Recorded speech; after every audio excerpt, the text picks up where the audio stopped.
We in the building. We in the building. We in the building, bitch. We in the building. We in the building. We in the building. We in the building, bitch. We in the building. Finally, RZeroB and PTA have come back. Wait. I'm sorry. No. Hold on a second. We got to have a conversation. Hyde. Before we get into anything, we need to have a conversation where you're hiding. What in the world? I don't want to curse yet. It don't matter. We're not monetized. I'm never going to be monetized. What in the world was that picture? Why would you post that picture and think that was a good thing to do? Don't do that ever again. That was terrible. Now we've got it out the way. Let's go ahead and do the thing. Sorry. Have come back to Giants Talk, which means that finally RZeroB and PTA have come back to be G and Man, fuck it, man. No, man. Fuck all them that. birds. Fuck them the birds. Eagles. I don't give a shit whose network them. this is, okay? I don't care. I don't care about none of you damn Eagles fans out there, okay? I told Philly Notion this earlier. I'm going to tell the rest of you sons of bitches now, okay? I hope you Eagles fans have the squirts until tomorrow morning. Every single last one of you. I hope you have the fucking squirts until about 7:19 in the morning.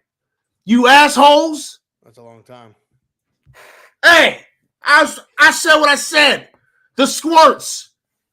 All night on the toilet. Legs in the air. Anyway, camera's looking good, right? Camera's looking real nice. You're looking fucking, yeah, you're looking crispy, man. Looking real good, you know? All right, so listen. This show is going to be an informative show, okay? Obviously, you know, we're not going to, dive too much into it. Obviously, Giants lost last weekend, okay? Season is over, okay?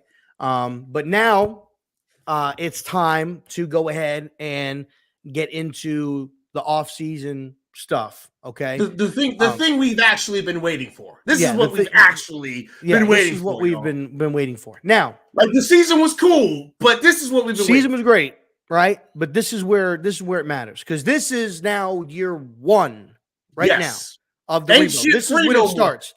Ain't nothing free no more. Okay, nothing else is free. Mock drafts, baby. Yeah, Sarge, 100%. And I know y'all like him on mock drafts. For all you haters out there, yeah, I traded every fucking pick we had, and I took a quarterback with every fucking pick I could possibly take. So I hope you guys appreciate it. Asshole. Just an absolute asshole. Listen, and let me address that really quick. I don't care about being the villain. I was a nice guy. Okay, I was a nice guy for a long time. But there was a person that's close to me that said I'm a good guy and I'm a bad guy. And I'm more of a bad guy than a good guy. And there's a villain inside. And there's a villain inside. And listen, the villain is here. I will be the villain now. See, year zero was good. Now it's time. Now villain's here. Now villain's here, and we're going to be real, okay?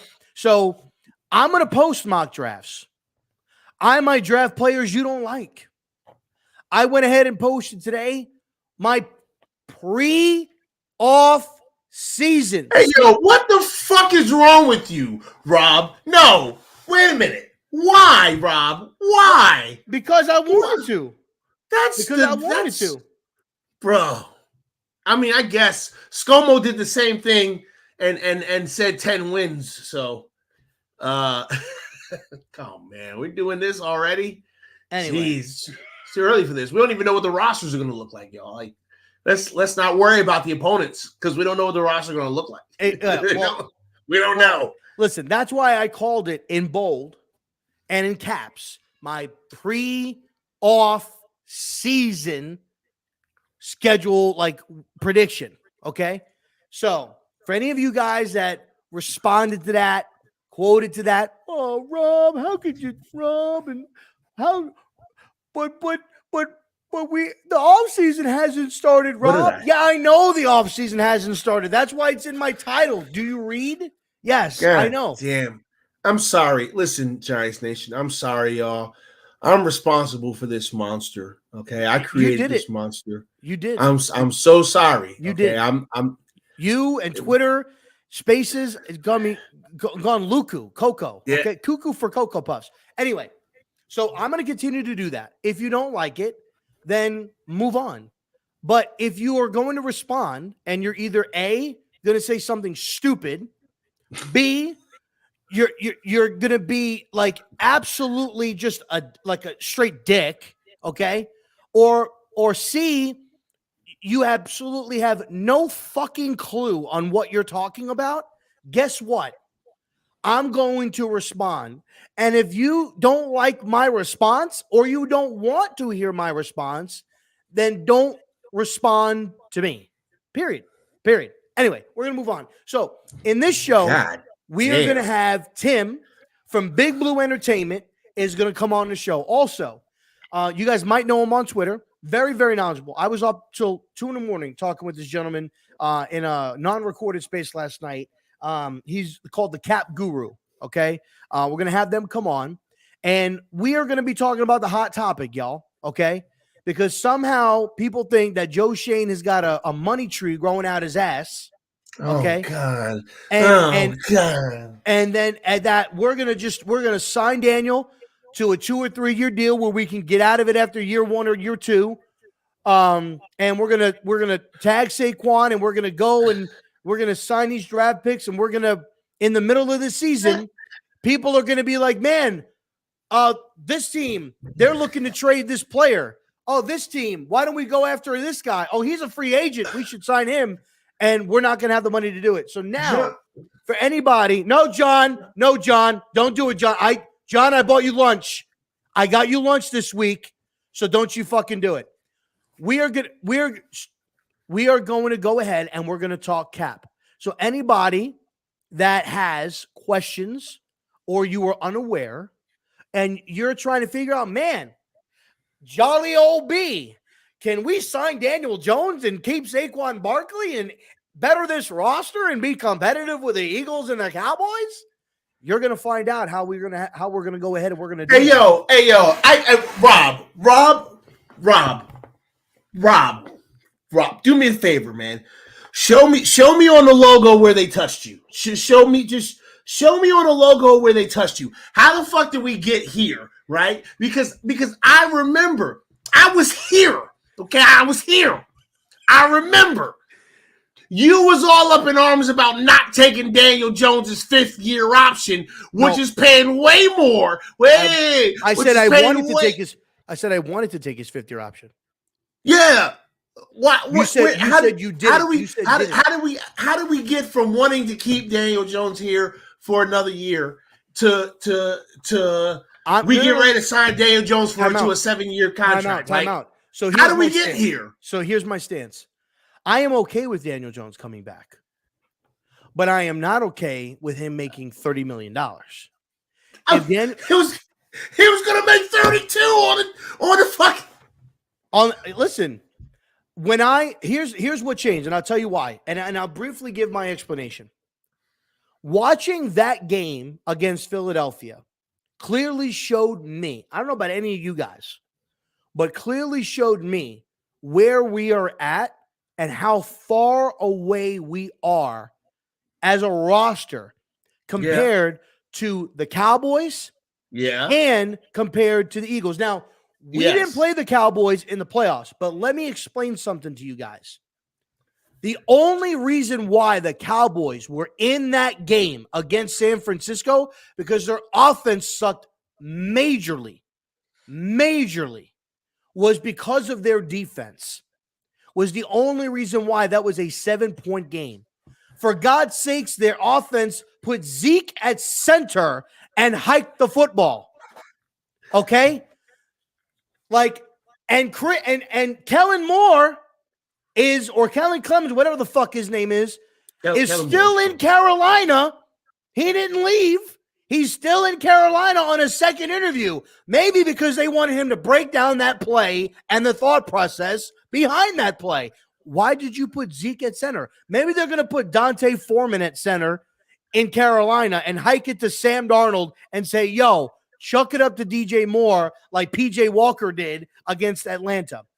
We are so far off as a roster that if we commit $30 million or more to this quarterback if they're going to do it, personally, it's you do it in a way where he gets all of his guaranteed, you don't tag him, but he gets all of his guaranteed money up front. That way, next year, you walk away. It would be like 3 years, $66 million, $25 million guaranteed. He gets $25 million next year. My buddy Sal said this last night. It's kind of like a Blake Bortles contract. He gets $25 million next year guaranteed. You still have a little bit of flexibility to where you can make some offseason acquisitions with free agency. And if it don't work, bye-bye. See you later, alligator. You go ahead and you walk. But watching that game just proved to me that we are not even in the same weight class. Do I still hate the Eagles? Fuck yeah. Would I still want to beat them? Hell yeah. Wait a minute. Why did it take that game to show that we weren't in? I mean, because like here's the thing, right? Max, if you think that DJ has to be here for the next 2 seasons, I really need you to put down the vape. Because whatever is in it is I really need you to put it down. Because he can't. He can't. Unless listen, if DJ takes a major step, he has earned the right to come back here next year. He has earned that right, but at the right price. If they are going to go ahead and give him that cash, then I'm just saying, be prepared. If he gets $30 million next year, be prepared that we are walking out next season with the same team plus 9 rookies. That's it, or 11 rookies, excuse me, because we have two compensatory picks or whatever. So we have 11. Taco! I can't yell, but Taco 2 Kids is in the building. What's up, Taco? Yo, Taco, what up? I ain't seen Taco 2 Kids in a minute. I miss you, Taco. I'm glad to see you, brother. You just put that out there, man. I ain't seen you ever. We are going to be walking out there with the same roster that we have, minus O'Shane Zimenez, because I don't think we're bringing him back, minus some of these other guys, okay, and 9 rookies. It's going to be the same team. Why? Because Daniel Jones got paid. Now, if he gets a deal where he's making $25 million or less, it gives them flexibility to where they can make some off-season acquisitions, like a middle linebacker like TJ Edwards from Philadelphia, if they can get their hands on him, unless he comes back. Because right now, the Philadelphia Eagles only have $4.6 million in available cap space. They're in not a very good position right now.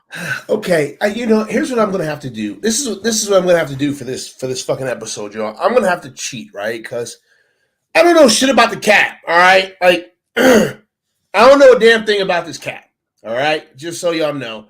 I don't know how the cap works. I don't understand how they be finagling the contracts, and I don't know. Okay, I don't understand the cap no more. I thought I did. I fucking don't. All right, like I don't know how the Eagles have the best team in football and all these fucking good ass players, and they had no cap space. I don't know how they did that. So I don't understand how this shit works. Now I'm gonna have to cheat and pull this stuff up. Now,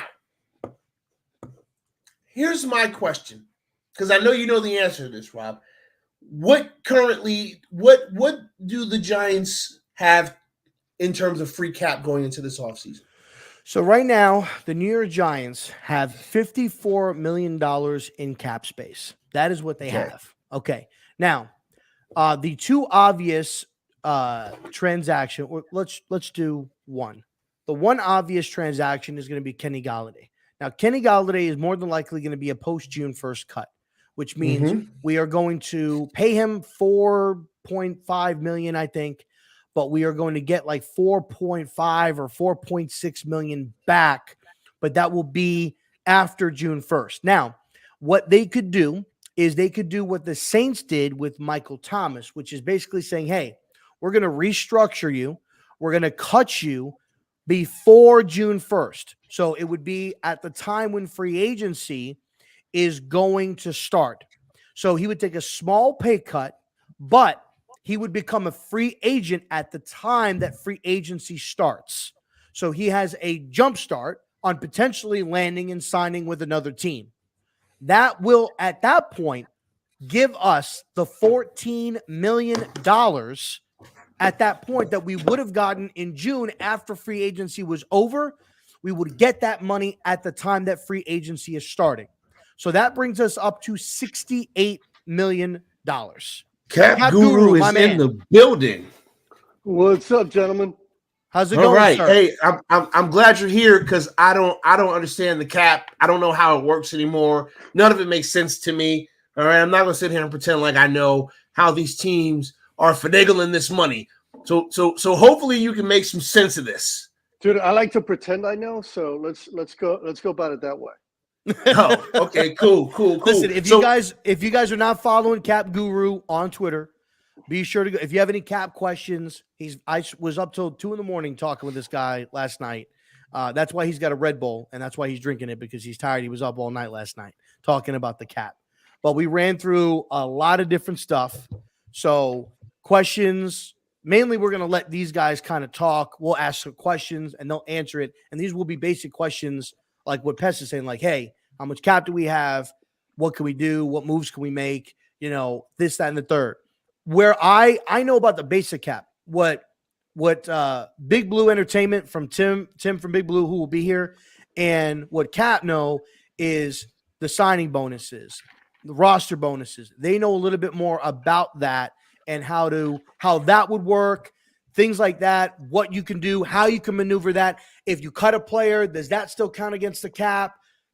Things like that. So we'll dive right in. And I'll let you take over from this point in explaining it. Basically, what Pest asked me was, how much money do we have? Which I said it was 54 prior to Kenny Galladay.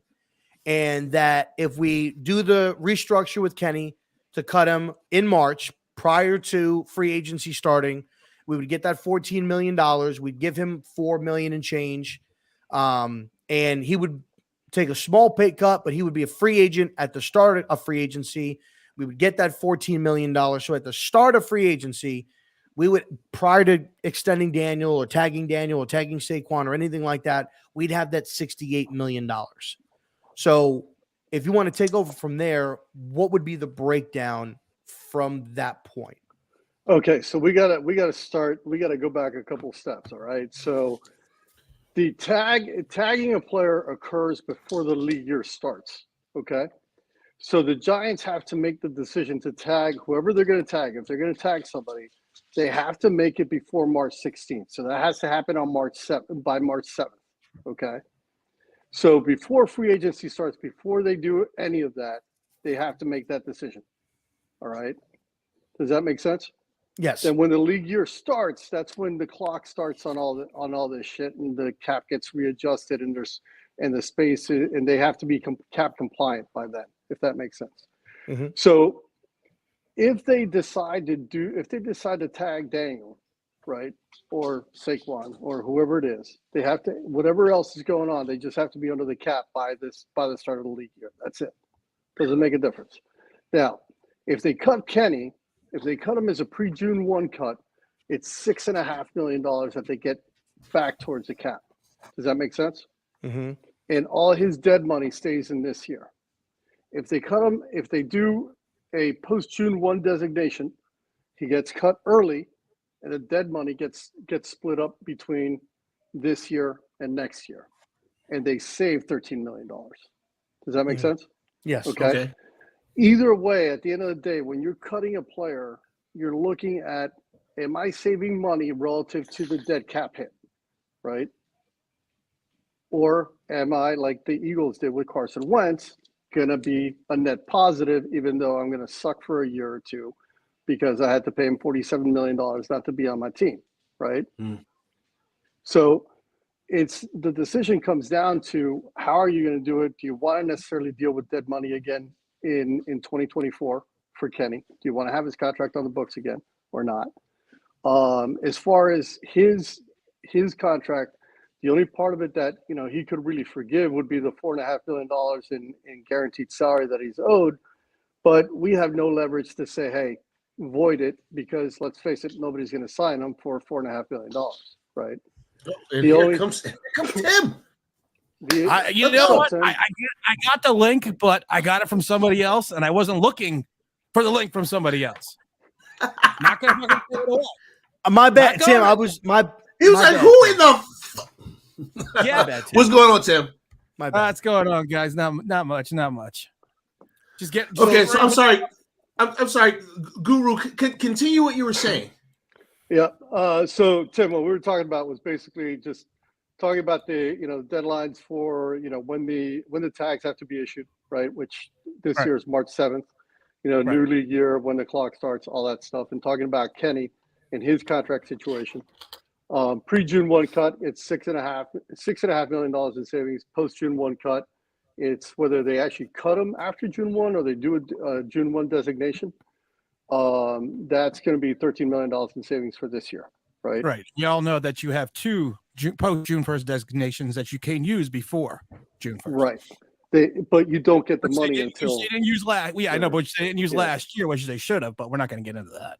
Yeah. So when you do that post June 1st, you're getting ready to say it, Guru. When you do that post June 1st, you don't actually even have that money until then, correct? Even if you like, if they designated right now, hypothetically, they still can't touch that money until June 1st. So what's the benefit of doing that? Well, when you're in a better cutting them right now, probably I would assume. Right. I mean, here's the thing: if you need the money to sign somebody, you do it, right? You split the money. You split the defer. You split your dead money over 2 years, right? So you get a little bit more savings on the front side, and you pass a little bit more money into next year's cap, right? Now, do you necessarily want to do that, or do you want to rip the Band-Aid off and just deal with it and take your medicine, right? Mm-hmm. The question, boils down to, I mean, there are a lot of moving parts. It's not just Kenny. There's Leo's contract as well. That's a freaking beast, right? Then you've got a Dory who could be extended. We talked about that a little bit last night. Who could be extended at 13 to $15 million on average, per year, and have that saved. Potentially save the team $10 million or so this year. Right. So it just depends on how they layer it and how they structure it. The complexity, though, comes into, especially with, like, let's say Leo's deal, where you already have void money next year, right? You've got $6 million next year. Let's say you want to extend them, right? You got to include those void money in 2024. Yeah, you've got $6 million of void money in 2024. You have 32 in dead. You have 32 right now in 2023. Right, of which 18 million of that 32 is straight salary, so it's not guaranteed. Right. Now the thing is, well, actually, we don't know if it's not guaranteed because we don't know the complete renegotiation of his contract. That's one of the things that they don't tell you, because I worked in the league. One of the things they do not tell you, especially for like these websites and things, is they don't tell you what was. Mm-hmm. They don't tell you the workout bonuses. They don't tell you some of the incentive bonuses. Exactly. Most people forget that when you're working with, especially with the cap numbers, your incentive bonuses are usually already built in to the cap number, even without you achieving those, even without those achieving, because they have to go in reference to the way the cap space is set up in the NFL. Correct. We got to throw this question from Chris up here. Likely or not likely to be earned, right? So yeah. Go ahead, Pest. They always go by that theory that likely it will be earned, even though hopefully most general managers hope it doesn't get earned, because then they can use that as rollover money. Right. Exactly. I saw Chris ask this question, and I'm gonna put this up here so you guys can see it. What's the benefit of doing the pre or post June 1st cut versus a trade, or is there no difference? Is what he's asking.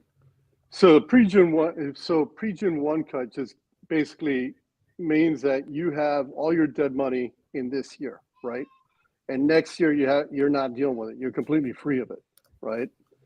The post-June 1 cut just basically gives you a little bit more freedom this year as opposed to a pre-June 1 cut. Tim, correct me if I'm wrong, if I'm missing anything. Now, a trade will typically give you the same cap benefit as a post-June 1 cut in most instances, depending on the wording of the contract and the structure. Now, depending on the wording of the contract, because also it depends on it depends on the bonus money. It also depends on workout bonuses. It also depends on roster bonuses. It will depend, because a lot of times what will happen is you're not. Sometimes you're better off just cutting somebody and just get rid of them, because everyone thinks we'll just trade them. We'll trade them. It's not like baseball where you trade somebody and that it's completely off your books. It's gone. It's wiped out. And the other team either can, like in the NFL, like in Major League Baseball, an NFL team can help absorb some of the salary if they're sending someone somewhere else to make the trade more palatable in reference to cap space. But a lot of times when it's easy, you could do, it really depends. Sometimes there's like zero savings if you do, a trade compared to a post or a pre-June 1st cut. It really just depends on the contract itself, the language that is entered into the contract by the agent, and really just how badly someone wants to get. Sometimes you just want to get rid of something. Everyone knows. Sometimes you just want to get rid of somebody just to get rid of them. It's not about saving money. It's just about getting someone off the team. Gotta go. Okay, so go ahead, bro. Go ahead, bro. Like an example, earlier this year, when everybody was talking about potentially trying to find out a way to trade Kenny, right? Like there's no way to trade him. The only way that they might have been able to trade him is to eat some of his contract, right?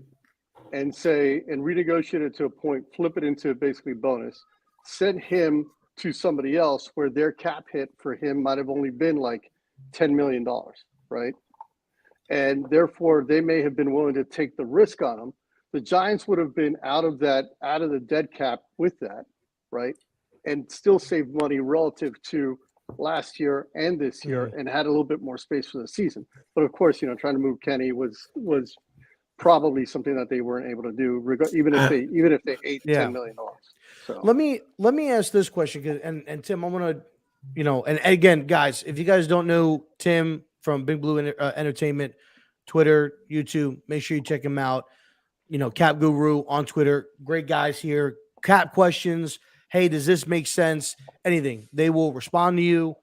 They're great people, and please reach out to them and follow them and show them some love. Tim, I want to ask you, obviously, the nicest thing anyone's ever said about me on Twitter.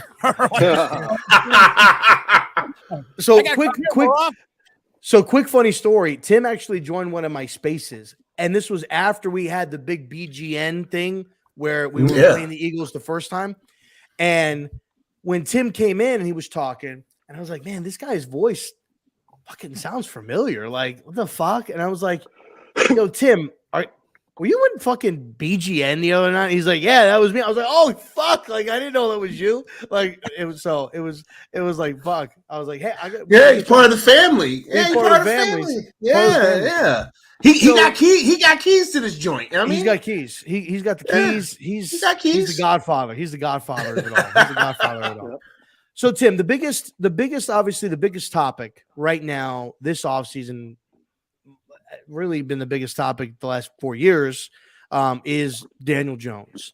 And there's a lot of people right now that are pleased with Daniel Jones's production, and he definitely did perform well. Tim alluded to in a little tweet back and forth that he performs well in domes, not outside, but that's nor here nor there. Right, Tim? That's nor here nor there. But Either way, he performed well enough to the point where there is a good majority of the fan base that would like him back, but also to the point where he put the Giants in a little bit of a pickle. 25th pick, a little bit hard to move up. And, now they got to kind of play into it. So what is a way? Is there a way? How would that way look like to bringing back Daniel? Would you bring back Daniel? And if you do, what can you do with it to the point where it does not cripple the Giants to the point where they could make off-season moves? And I keep hearing like the Alex Smith's like way that the Kansas City Chiefs or the 49ers, the way they did it, where they built up the roster, they had Jimmy, they had Alex, and they did all this. Is that possible for the Giants to do that? And if it is, what would that look like? I mean, anything's possible.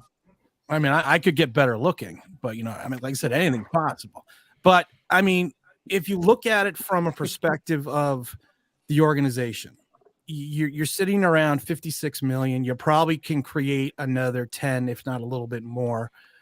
I keep seeing people banding about certain contracts and certain values, and they all have Daniel Jones taking like no money in year one and then pushing out all the other, dollars into year 2 and 3, then having voidable years and, in 3 and like year 4.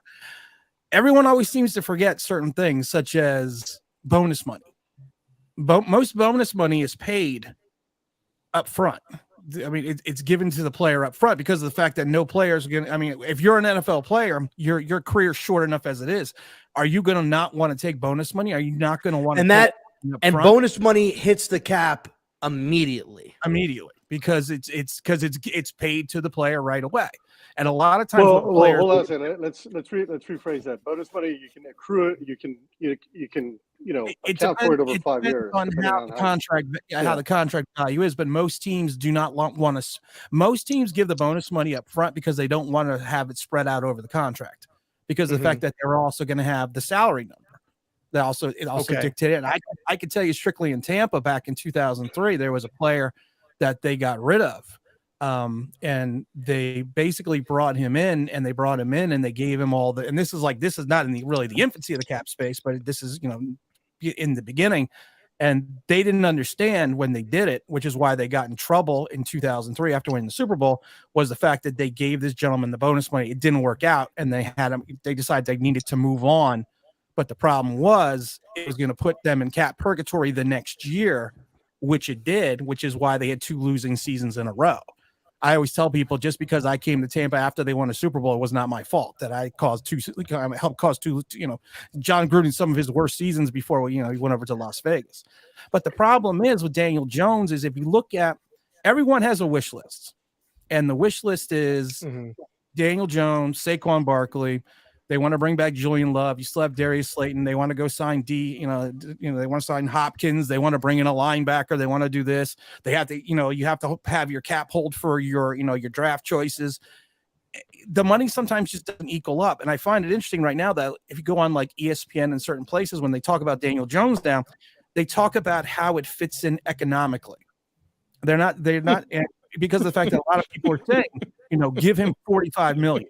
Give him $40 million, but economically it doesn't fit with what you need to do. Exactly.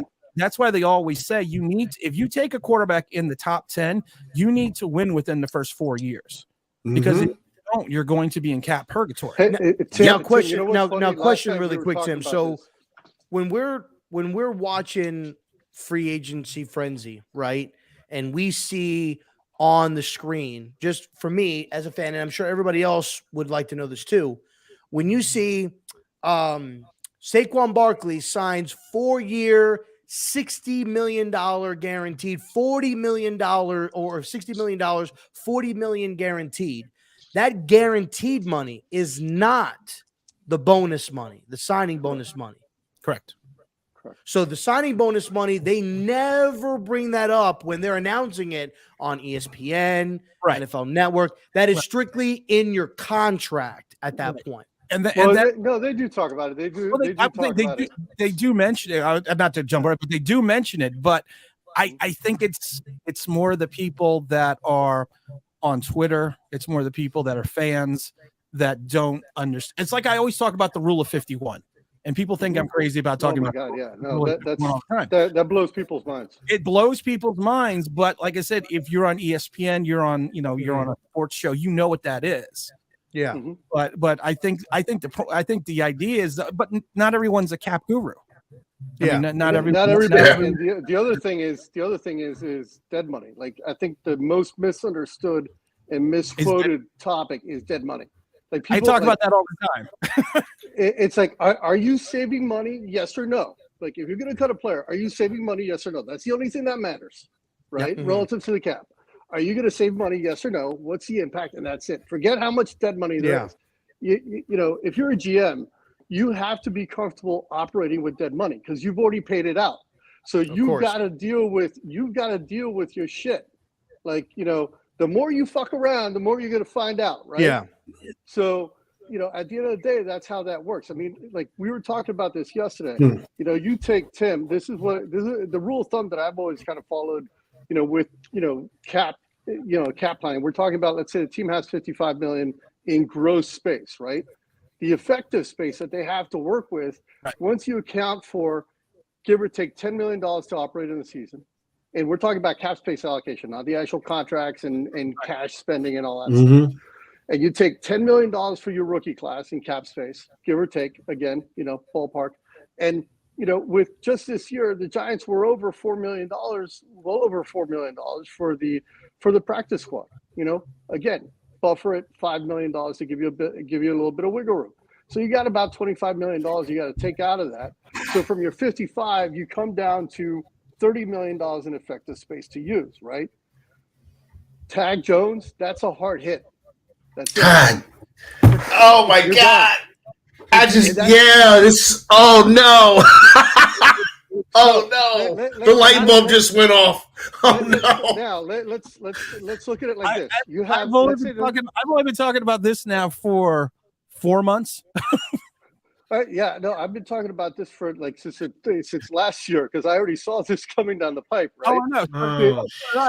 Let's say I didn't even think about all that. I told people a year ago we were going to be in cap purgatory in 2022 and 2023. They're like, no, we're going to be fine. Don't worry, we're all going to be fine. So let's look at it like this. Let's say the cap space. Let's say the league salary cap is $215 million. All right, as an example, and I'm using this specific number for a reason. Only Smeed could not post. $10 million. Artem, what's going on? $10 million for you're budgeting $10 million for the season, $5 million for your practice squad. You've now got $200 million to sign 53 guys, right? Okay. You take 5 guys. Let's say they average $20 million a pop, right, on your cap space. That's $100 million off your books. That's half of your cap space is tied up in 5 guys, and you've now got to sign 48 to $100 million. Now, guess what? Those are your top 5 guys. Tremaine Edmonds that people want to bring in. Guess what? He's going to be about a $20 million guy. T gets signed next year to $20 million, right? You're talking about like T. Higgins. You're talking about? Yeah. Andrew Thomas, 20 million, 25, right? Dex probably 15 to 20, easy, right? Oh yeah, and DJ, how much is that? 30, 40 that people want to throw at him? Are you kidding me? And you haven't even started signing the other guys. Oh yeah, now I want Julian Love back at $5 million. I want to keep Xavier McKinney at 10. I got Graham Gano at 5. Oh yeah, that's another 25. And Tim's just sitting there, be like, "Hello, I've been saying hello. Have you guys not been listening?" I've got 8 guys for how many arguments I've gotten into with the cap space. I always tell people, I said, I don't. The biggest thing is I always tell people I don't make up the math. Yeah, and here's the thing: people are like, just kick it down the road. Okay, well, I've got 5 guys, right? I've got 5 guys that, let's say I have 5-year contracts on these guys, and I'm kicking all this money down the road. Well, guess what? All of a sudden, 1 year, I'm going to have all this cap space taken up. I'm going to have $200 million in cap space taken up by 5 guys because I've pushed it all down the road to sign everybody else, right? Mhm. Or if I start compressing it, messing with it, I've then got other guys coming in that I've got to sign too. And Which I've is got kind of to, why we were in the situation we were with Kenny, because we didn't have money when Kenny was brought in. So Gettleman backloaded the contract when we would have a little bit more cap space, obviously, because they looked that far. And he was minimal when we got him. And now he's paying this. I want to ask this question to both of you, because I'm seeing this logic, and then I want to get back to the DJ contract. We got 38 players that are on contract next year. And I think you want to get up to like what? You want to get up to like 90 before like preseason, and then you start cutting players down and shit like that.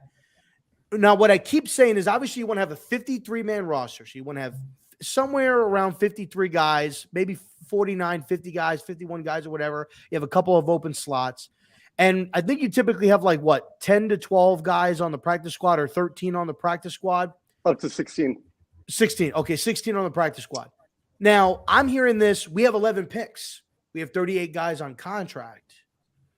That's 49 people. But So those 11 guys don't all make the roster. Can you for any of those people that, because I've been seeing that, Tim, so much today. We got 11 picks. That's 49. We're good. We're great.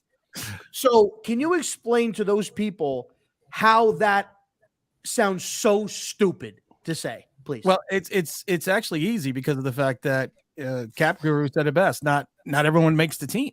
You wouldn't go out and sign all these other guys, all these free agents, all these undrafted rookies, if all 11 guys were going to make the team, because that's just not how the NFL works. I mean, if we take a look at some of the guys we picked up that never played for the Giants or had a cup of coffee and then moved on. I mean, you have a war of attrition on a roster, which is why you need to have 90 men on this roster. This is why you start off with that large number. And now they changed it from back in the day, because back in the day, the cuts were more swift. But now they've changed a little bit where you don't cut as many guys because of injuries and everything else. But there's no way to gauge. And I always talk about the fact that when I played in college, everyone, I thought I was the greatest player ever. And I almost got cut twice, during summer practices.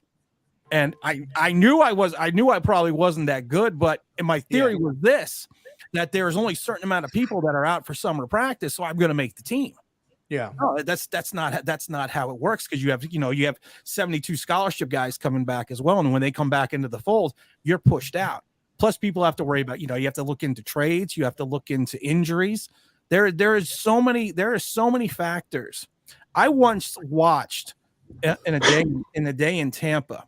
I watched 3 players go down at the same position at the 9 a.m. practice, and they were not on the roster during opening day. They had to go and find people to bring in. So you never know what's going to happen. And I love that, because that's everyone. And like I said, I don't make up the math. I wish these guys knew about the old taxi squads from back in the day. I was good. No one ever knows what they're talking about. Now, Tim, what you were talking about is, and for any of people that don't know, because you have turnover, right? So you're bringing guys in your So say the Giants sign you to the 90-man roster, and you get a contract of $900,000, and you don't make the roster, they still owe you that $900,000, correct? Or what of that do they get back? Can you explain that? It depends, because if you are a draft pick, there's certain back in the day there was really no levels, but now they've leveled it out because of what happened with what's his name, Bradford, the quarterback, when he came in and took all that obscene amount of money and really did nothing. They now have it. If you're a certain draft choice, you have a certain level of guaranteed money that you are going to get with that contract. As you get down to lower levels, the less money you have guaranteed. So you may only have $30,000 of your contract that's guaranteed. And a lot of times what happens is with these free agents that come in, they'll get a roster bonus money, but they don't have a guaranteed contract until after the rule of 51 is off effect, which is at the last day of training camp. I mean, last day of training camp, preseason game, whatever you want to say. Yeah. When when camp breaks, that's when the Rule of 51 changes and it moves So over to the top. I was getting ready to say, Max had a question about 51. So he said, correct me if I'm wrong, but cap space is only accounted for the top 51. Is that what you're talking about right there? So I want to make sure. So his question is answered. The Rule of 51 for the league year is basically they've changed the rules with the CBA recently as well. It is the top 51 contracts count against your cap space. It's just from March 16th to the start of the football season. Does that make sense? Right.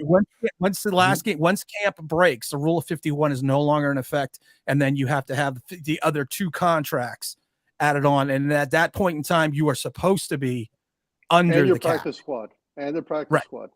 Yep. Right. That's why I was saying you got to allocate for the practice squad ahead of time before that, so you know what your budget is. So going back to the post June 1 cuts, right? Let's say I want to use all $55 million in space right now, right? For whatever I want to do. I want to hire a bunch of hookers, whatever, this, that, the other. No big deal, right? I can use all that money right now. I can go out and have a big party in Vegas, whatever, it doesn't matter. If I now cut Kenny Golladay as a post June 1 cut, I get my budget. I get $13 million back in my budget that I can use to sign my draft class, right? Let's say I now renegotiate. It's taking me a while to renegotiate my contract with Adoree, my extension, whatever. I now get $10 million from that. Well, guess what? I've now got my full budget for the offseason. You see what I mean? Plus the rookie class and all that stuff. Well, I'll tell you right now that most general managers are smart enough to understand that they've already allocated their money, and they exactly. Basically when they come into the season, they're smart enough to understand the fact. What the problem Shane ran into was people seem to forget you are paid a certain amount of money when you're on the practice squad.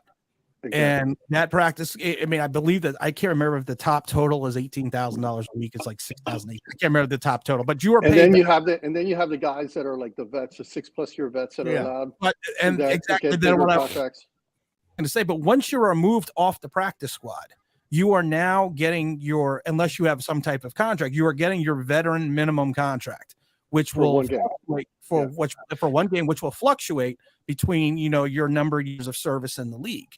Now, the problem is you have to have that cap space in reference to making those changes. And what happened to Joe was, and I always talk about it because I always use the word operational cap space. He didn't have enough operational cap space to keep moving guys back and forth to the practice squad because of the fact that because of the cap situation we were in, which is why we had to go into Leonard Williams and give him that voidable year, that dead year in 2024, so he could have enough. You go back to 2022 when we can only field 51 guys because of the fact that we did not have the cap space to field the full roster. And when you're saying operational cap space, that's when people are saying you want to have at least $10 million of operational money available to make in-season moves. Somebody gets injured, maybe we went into acquire somebody. 5 as an example. Yeah, five. Now, rule of thumb is 5 to 10. Damn. Now here's my question. So, and this is more when I asked that before, Tim, as far as like the 90-man roster. My main question was for the people that said, all right, we're drafting 11 players. We have 38. That's 49. You got to get up to 90 players. Now, let's just use it for that rule of thumb, right? So you got 49. We'll just call it 50 for the roundabout number. So you want to go ahead and you want to add 40 players. Now, a good portion of that is going to be after the last day of the draft, undrafted free agents. You're bringing them in, you're signing them, you're doing all this stuff. And we also just signed, I think, 11 to future contracts. To future contracts, right. So how does that work? So say you are an undrafted free agent after the last day of the draft and you're added to the roster and then you're cut, or during the fact of going into preseason or OTAs, you are signed to a contract and you're there and you're working out. And then a week or 2 weeks later, you are cut. Does that all come off the books and it's a wash at that point? Or do the Giants still owe those players money as like a severance for the time that they were there? It again, depends on the contract. A lot of times that free agent contracts, especially ones that are college free agents, they may give you a small bonus, but there's usually not any guaranteed money. The money usually isn't guaranteed until you make. Well, it's not even guaranteed then, but you don't count against the cap unless you make the roster. I always 53-man roster is where you I get always tell the story that back when, in Tampa they had so many guys at one point, and they used to stay at the Celebration Hotel because Celebration was part of Worldwide Disney Sports Complex was right there, so they used to stay at the hotel then practice down at Disney. And you always had all these guys that were coming in. And one of the things that I had the inevitable task of doing was when they brought guys, some guys would be in for a week, some guys would be in for 3 days. So, part of my job was, to make sure that people left, when it was time for them to go. And I would help them, with their departures. And you feel bad for these guys because some of these guys come in with the expectation that they are going to make the roster right away, that they're going to somehow, do something in preseason, and they're counting on, back then it was like 375,000, if even less than that, for a year. They were counting on that money, but then they figured out, through their agent that, no, you're not getting that money, unless you make the roster. And then when they don't make the roster, it's almost like, or they get cut, even before cut down day. It's like it's a crush. I know people watch it on whatever the TV show is, the what they do behind the NFL with the training camps. But there is I always say that there is the studio version of people getting cut, and then there's the actual way of people getting cut. Because in the old days, they used to always say, hey, the coach wants to see you bring your playbook, which usually meant that you were gone. And they always waited. They used to be referred to as the Turk. And the Turk, you would hear hear the shoes clicking down the hallway, knocking on doors, which means you were a goner. So, but now it's a little bit different. But it really depends contractually how their agent has set it up with the team in reference to what they receive or what they do not receive, if there's any roster bonuses or anything else. So, like I said, it can be open ended because you may get into a bidding war with a college undrafted free agent that you want that 2 other teams. So you may give him $30,000. You may give him X amount. It really just depends on how bad you really want a player or how bad you think a player is going to make the team. Like, for instance, there was if you sign a free agent, let's say for camp, right? And you give them, let's say, a 1-year deal, $1 million signing bonus, 1 year league minimum, right? Let's say that league minimum is $1 million. You cut them before the season's over. That $1 million signing bonus hits you as dead money that year. You see what I mean? Okay. But there's not too many college free agents that are getting $1 million signing bonus. Oh no, I'm not. I mean, it could be a veteran, right? Like, veteran. Who was the linebacker that Gettleman signed for? Like Gettleman did that exact thing with the linebacker the year before last, where he gave him like a $2 million deal. And there was $1 million signing bonus and $1 million in base or something like that, and he cut him before the season started. The other thing to understand with this is that once a guy is on the roster, part of the complication this year was once a guy's on the roster at the start of the football season, their contract is guaranteed. Okay, so if you cut them, they still count against the cap. You see what I mean? So you got like when they had guys like David Sills and stuff like that, there's no cap relief to cutting them. You see what I mean? Unless somebody claims them on waivers. If somebody claims them on waivers at that point, then they take that portion of the contract that's left and they absorb that on their cap. If you raise somebody from the practice squad, which is what Tim was talking about earlier, their contracts are paid on a per game basis. Right. Okay. So if they're eligible, let's say for this argument's sake, let's say it's a $1.7 million league minimum contract, which would be $100,000 a game. If they're elevated for that game, their cap hit is a difference between what their practice squad contract is, their net cap hit, the net actual impact to cap is going to be the difference between their practice squad contract and that $100,000 for that game. That's going to be the increase in the reduction in the cap space. So it is $100,000 hit, but if they would have made say $50,000 to be in the practice squad, it's only a net increase of $50,000, but it's still taking away from your cap space. When you only have like $5 million, like we did at the start of the season, it kills you. So I got a question. So somebody in a feed that we were talking about this with Daniel Jones, And for me, the only way that I saw that this would work if they were bringing it back was to give him a long-term contract and spread the money out so that, because people are talking 2-year deal, 3-year deal. Well, when you do that, you're putting more money strain on your cap in a shorter time. And after watching that game, you were there, Tim, you were there. After watching that game, Trying to forget that roster, can't forget it. After watching that game and seeing the difference in the rosters, not just the play, but just the difference in the rosters, just showed me, I can't speak for anybody else, but just showed me how far off we are from truly competing in this division, and that every bit of money that we have is extremely valuable to getting this roster built up at key points, like at key positions.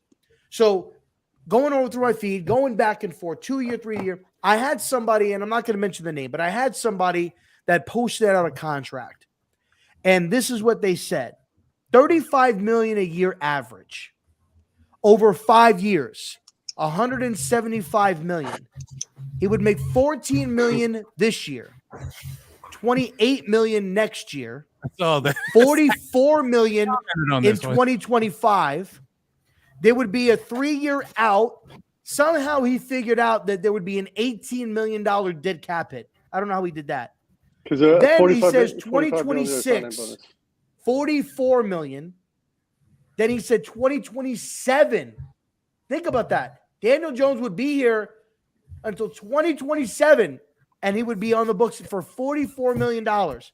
He said the cap is $54 million in cap space for us this year, 13.5 for Kenny Golladay post or pre-June 1st cut, 10.5 for Leo on a reduction, meaning I guess if you extended him. No, he was talking about restructuring Leo. So restructuring, taking $10 million and putting it into next year into a void, because that's what unless he voids money, right? Yeah. So doing the Dave Gettleman thing, Roger, that great job for this by this guy, and then he said $78 million in cap space, $14 million for Danny Dimes, leaving $64 million in cap space for the New York Giants to go out there. Grow space. What's effective space?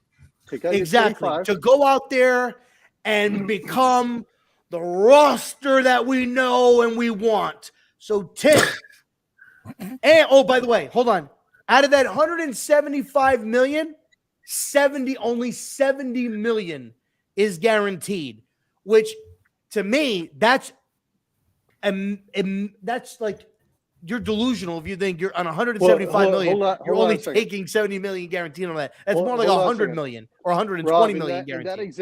In that example, one of the things, my question was, what are you talking about with the signing bonus? So he said $90 million, or what was it? No, it was $9 million, $45 million signing bonus with the guarantees, right? So when we're talking about these guarantees, you gotta be careful. Is it guaranteed salary? Or are we talking about roster bonuses if they're on the roster at a certain state, and then it kicks in as a guarantee, right? Because sometimes they use that term interchangeably with the guarantees, where there's a true guaranteed salary, and then you've got roster bonuses that hit if they're on the roster at a certain point, which was one of the issues with James Bradbury last year. Yeah, so and I'm going to take my glasses off, so the reflection of what I'm going to read doesn't show. So this is what I keep wanting to say Mutt Guru, like if you're playing Madden, like because I play Madden, Mutt Guru, like I keep wanting to say that for some reason. I don't know why. Cap Guru said you're forgetting you need to account for $25 million in for PS. What is that? What does PS stand for? Practice squad. Okay, practice squad rookies season. You're also you're pushing $10 million for Leo into next year in void years ? So now the void year debt kit goes to $16 million. Then somebody responded and said, "This is just plain wrong. Practice squad players make $200 to $300K per season, so you are talking about maybe $3 to $4 million max. Anyone drafted after the third round is a wash." With bottom of the roster. So rookies who made $5 to $6 million max So that's 8 to 10 million total for those. 15 million in season, little much. Why do I feel by the expression on Tim's face that he thinks that this person has no idea what he's talking about? First, and this is there again. There needs to be logic, and the logic is that he's saying Daniel Jones is going to take 14 million the first year, which you're going to have to give him a lower number because of the fact that we only have 50 plus. But the problem is this, and this is the issue that people seem to forget. Unless the Giants use either the franchise tag or the transition tag, Daniel Jones is a free agent. If I'm Daniel Jones and I know my worth and I'm this guy that thinks I'm going to be, the next Joe Montana, Steve Young rolled in with Dan Marino. He's wearing Steve's number. I'm going to these other teams and saying, hey, listen, you have more cap space. I want to get paid. It's like Saquon Barkley. Saquon Barkley first came up and said he's not going to hold the Giants hostage and he doesn't want Christian McCaffrey money. And then the next day he goes, I want 16 million. But you know what's funny though, Tim, about that is Rock Nation gambled on that. They lost because the estimate for the tag on the running back went down from 12.3 to like 10 now. To 10, yeah, it's 10-1. Right? Yeah. So the other thing that hurt him, Guru, right, was it the influctuation of running back free agents that are hitting the market. Jacobs, Pollard, Kareem Hunt, all of these guys are hitting the market, which is ultimately going to be like, meaning like, why would I pay you 16 million when I could probably get this guy for cheaper? And he would be sitting there. And now in that regard, just for a short time to get off DJ, is that why you think that Saquon reverted, Tim or Cat Guru, and said, I'm not looking to reset the running back market? Is that why? Because now maybe they realize, hey, we fucked up big time. I think a player is going to go get what he needs to go get. And any player, years ago, so many years ago, Leonard Williams, when he first came over for the Jets, and he had his king of the almost sack. He had his half a sack or whatever it was that year. He came out and said that his agent said that he wanted Aaron Donald money. And I reported this, and this was the day after Christmas, and everyone thought I was crazy. That no, he didn't say that. He didn't say. And I actually talked to someone that worked in his agency, and they were like, yeah, he wants Aaron Donald money. And then as we get closer and closer to free agent, no, I don't want Aaron Donald money. No, I don't want this. No, I don't want this. But then he goes, but I want to get paid the top highest defensive end. But then he goes, nah, but I want to get paid the top defensive tackle. And then he goes, no, I want to get paid the top defensive end, because he knows the defensive end make more money. And that's why he wanted the designation as the defensive end. As a player, I never begrudge a player not go out and get what they just think that they deserve or what someone thinks that they will pay for them. But the problem is, as a team that you are coming from, you cannot hold yourself hostage on a player that is looking for a contract which may be out of the realm for you and maybe not. It doesn't make the Leonard Williams contract never made sense to me. The Kenny G contract never made sense to me. I said this minutes after it happened, they signed, because it just didn't make sense of where the team was and what the direction was and where they were going. So with Saquon Barkley, I think he just decided, he sees that Christian McCaffrey's in the championship game. He's getting his money. He's getting paid. That he feels that he is the best running back on the marketplace right now. Someone said to me today, do you think he is using that as a ploy not to come back to the Giants, that he's outpricing himself to be in New York, that he may say he wants 16, but maybe he takes 13 someplace else? Because there's always gamesmanship. That's like the press conference the other day. I loved it because no one ever lies in a press conference. And when Shane and Dable said, yeah, we want Daniel Jones back, we want this back, no one in the history of fucking sports has ever lied. It's amazing to me. I've never seen this before in my entire life. I've sat in front of. Are you being sarcastic, Tim? I sat in a press conference in Miami once. And I've never lied to a girl. I swear. Tim was watching that, and in his mind, he was like, reflect on what I just said. It's like the bullshit meter was going off 100%. I was in Miami. They had a press conference, and I loved it because The GM at the time said all the right things, said all the wonderful things, said all these great things about these certain players. And I'm sitting there in the back with the people that worked for travel, and they were getting these guys tickets ready to be moved on to someplace else. And I'm like, you're sitting there saying all this wonderful shit, but we're packing these guys up and we're trading them within 6 hours. But don't worry, we're not lying, because you need to know what my game plan is for not only free agency but the draft, because I should just give it to you now. So I always tell people, anything you hear, it's coach speak, it's GM speak, it means nothing. It's father, it means nothing whatsoever. Because at the end of the day, I think the truest thing that Shane ever said was that when he said that, during the bye week, that we have spoken to Saquon Barkley's team and we were working on a contract, but nothing came about. And then they asked him about Daniel Jones, and he says, we haven't talked to anyone. We haven't talked to anyone from his agency. If you are really believing in your guy, you're having conversations.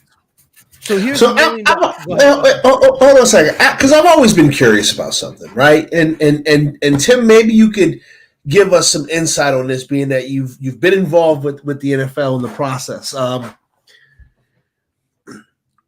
Why are players? I understand you want to get the most money, right? I understand that you want to make the most money you possibly can, but it almost feels like these players are cutting off their nose to spite their face, because you take up all this money, you take up all this money, and you know that you can't get other players when you're taking up all this money. Why are players doing that? Like, why are players not figuring out other ways to get their bag without fucking up the team's cap? Like, I've never understood this. It makes no sense to me, because I want to win championships. You want the truth, though? You want the Yeah. you want the honest to God truth? Yeah. I don't know if some people can handle the truth, Tim, but go right ahead. Warren Sapp, his last year in Tampa was in 2003. And he was taking up a large portion of the cap space. Now, a lot of Giant fans hate Warren Sapp. I like Warren Sapp because I think he's a funny dude. His wardrobe makes me do a little bit of this. Yeah, but great guy. But great guy, and personally, he was always nice to me. He was always a great guy. And we were talking once, and I remember this because this was in front of the concierge desk at the hotel, and we were talking about money. And I was thinking about buying a house and something else, and he was talking about, refinancing something. And we came up about money, and, I jokingly said to him, well, if you want to stay here, you're probably going to have to take less. And now he had already won his championship, and he goes, I'm not taking less. He goes, why should I take less for my talents if I think this is what I'm worth and someone is willing to pay me this? He's like, I don't care. And at this point in time, he had already won his championship, but he basically said, I don't care. I'm going to get paid because this is my job right now. He said to me, if you worked doing X and you thought you were worth 200,000 and they're only offering you 100,000, but then they come back and they give you the 200 grand, are you going to say no? Are you going to turn them down? No, you're going to take the money because your career is only in the NFL is only 3.5 years. So you need to get as much money as you possibly can, because I'm not trying to be mean, but a lot of these guys aren't rolling out of the league, and going into, being the CEO of a tech company. This is where they're going to make their money for the rest of their lives, a lot of these guys. And that's why you notice that a lot of these guys, 4 or 5 years out of the league, they're broke because of the fact that they never took care of their cash. So I've heard so many people say it before, you need to get the money that you can, because it's not always going to be there. And a lot of times what happens is they think it's going to be, you think it's like we've talked about before, if you're a 5th round draft choice, you think you're going to be making 100 million. No, I'm just saying over the next 10 years, but you're not. You may be out of the league in a year and a half. Mm-hmm.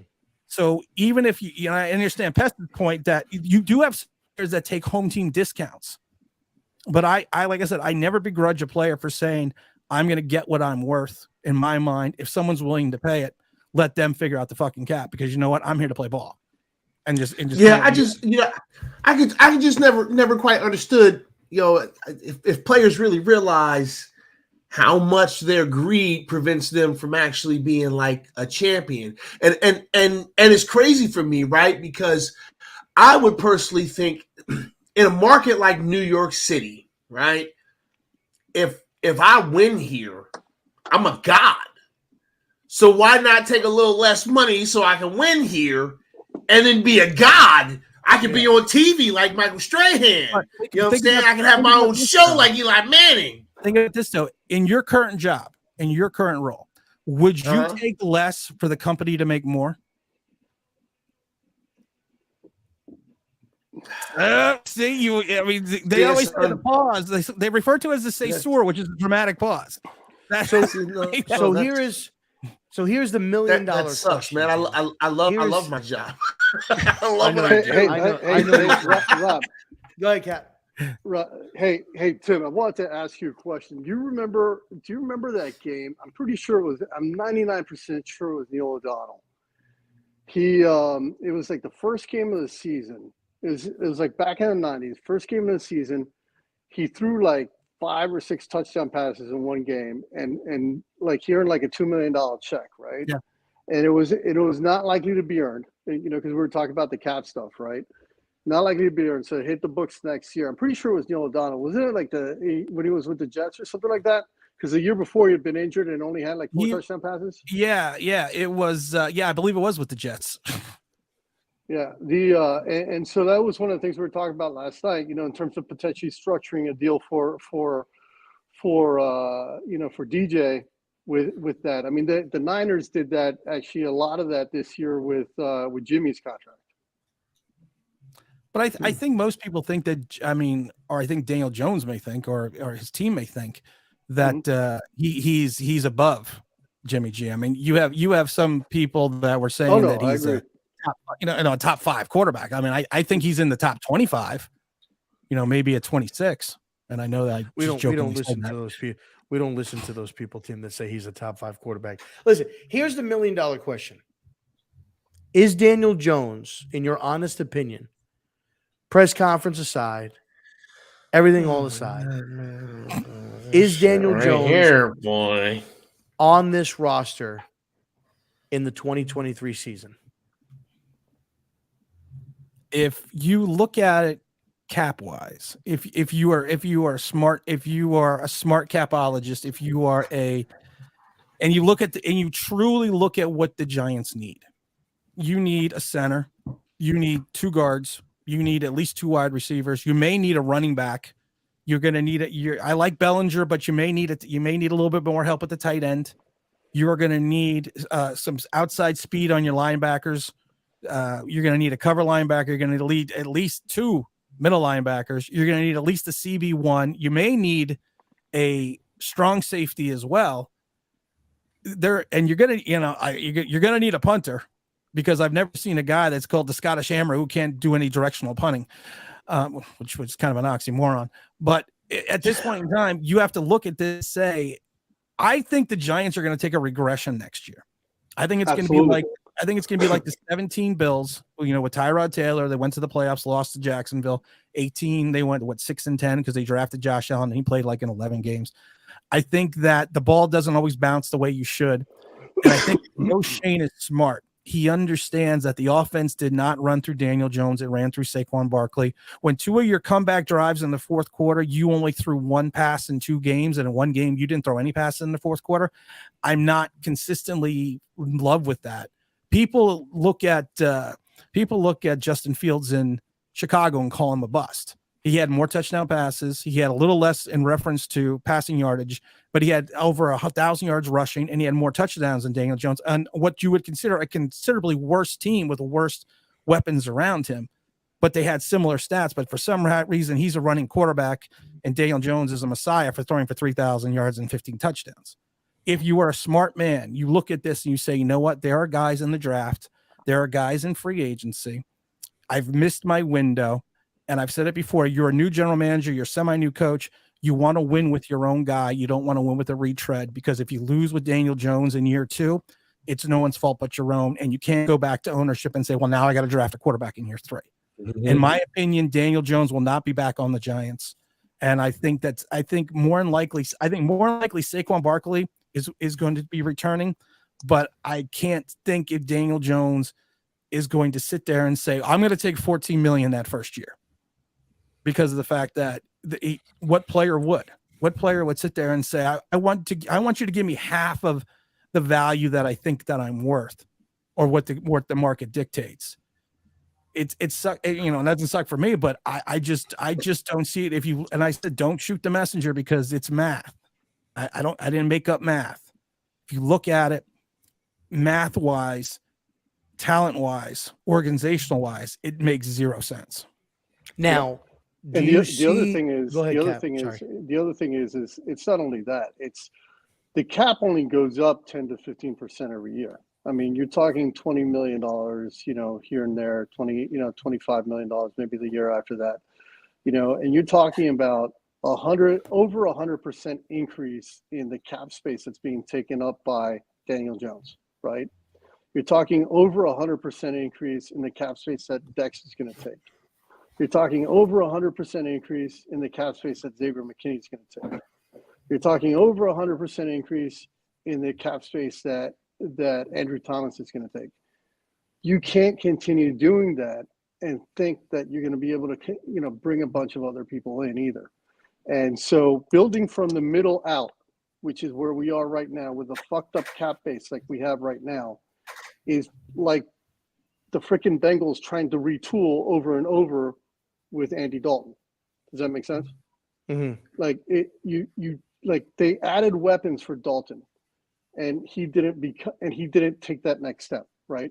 So if you believe that DJ is going to take that next step, if that's what Shane and Dable believe, by adding those guys, then you bring in a guy like an AJ Green, relative to that. I'm not saying you bring in AJ Green or D Hop or whatever. I'm just saying you bring in a guy that would fit that role, right? Or whatever the case is. But there's no guarantee that he's going to turn into the next, Patrick Mahomes, right? Now let me ask. Go ahead. Sorry, my bad. To me, Daniel Jones is like dry white toast. Like, I like him. No butter? Toast. No butter? Dry white toast, bro. Dry white toast. Brother can't get no butter. I mean, let me ask this unsalted butter, okay. I mean, I like the kid. I really do. Like, I want to like him. But like, I just get this feeling of like he's gonna be running for like the touchdown to win the Super Bowl, and then the turf monster's gonna get him, and the clock's gonna Listen, I have been a Daniel Jones detractor. You were just about to say Daniel Jones. That's right, Daniel Jones, the detractor. Okay, I'm at a weird position, right? Frankie, my chat is going just bananas. I can't pay attention to my damn chat. So I don't know how to feel about the prospect of Daniel Jones being the quarterback next year. I don't know how I feel about that, right? I think I'm at a point where if Joe Shane decides to give this man a contract, I'm going to have to rock with it. I don't think I'm going to be happy, but I'm going to have to rock with it because I'm a Giants fan and I got to just support my team. But as I've sat here, right, for this hour and some change, I'm so gracious for y'all to give us this time and to give us this information because I've sat here and I've just listened, right? I've just listened to y'all kind of break this cap shit down because I don't know what the fuck I'm talking about. I'm going to have to watch this back. I typically don't watch our shit, but I'm going to have to watch this specific one back because there's a lot of really good information in it. But it's really made my fucking stomach turn on the thought of Daniel Jones coming back here.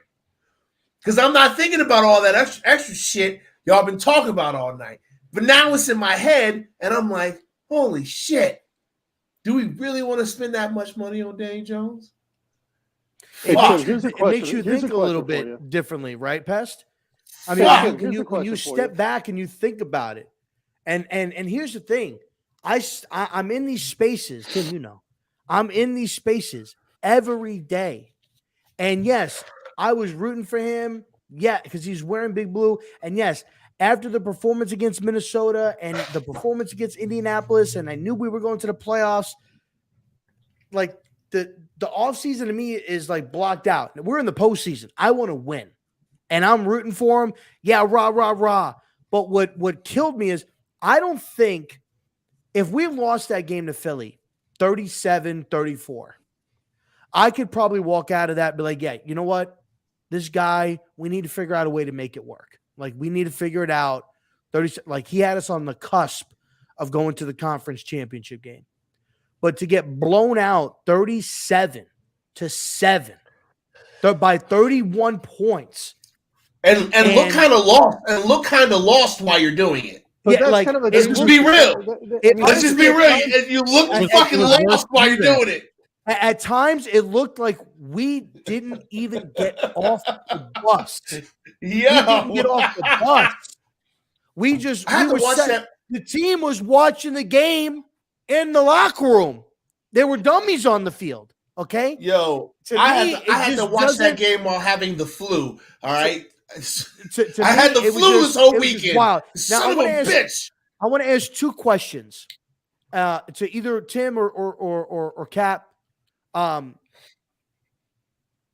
With the money that you're not going to pay Daniel Jones at $30 million, realistically, how many players is that?